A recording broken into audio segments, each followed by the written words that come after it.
ici au CHU de Lille, les femmes représentent 75% des salariés, c'est énorme. Mais malheureusement, elles occupent aussi souvent les postes qui sont les moins bien rémunérés, avec des temps partiels qui sont imposés ou qui sont choisis pour raison familiale. C'est souvent la femme qui prend un temps partiel pour s'occuper des enfants.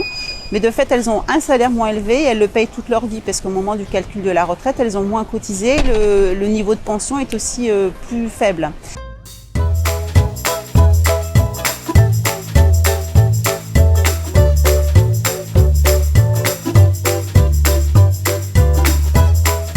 Il y a aussi des contractuels. Alors, je voudrais parler notamment de la profession de secrétaire médicale, qui sont embauchées sous contrat, même si elles ont déjà un diplôme. Mais pour pouvoir accéder au statut, il faudra encore repasser un concours qu'il faudra réussir. Et il y a très peu de postes attribués à l'issue de ce concours.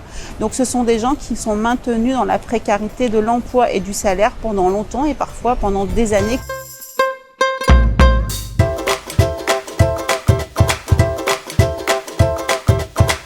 On a des contractuels ici qui sont contractuels depuis 15 ans, ce qui est juste énorme.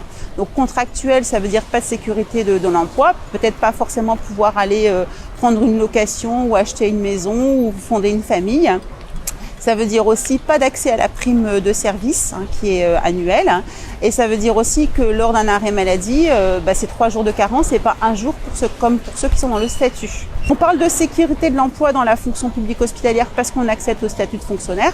Mais on a aussi des conditions de travail qui sont très difficiles, donc ça en mettre en parallèle. C'est-à-dire qu'une certaine sécurité de l'emploi, même si elle se dégrade parce que les lois sont en train de changer, mais on a aussi un travail très difficile. Dans les catégories supérieures, chez les médecins, donc il y a des femmes médecins ici à l'hôpital, mais on se rend compte qu'elles n'accèdent pas aussi facilement aux catégories supérieures. C'est-à-dire qu'il y a beaucoup moins de femmes professeurs que d'hommes professeurs. Donc là, à ce niveau, il n'y a pas non plus d'égalité professionnelle.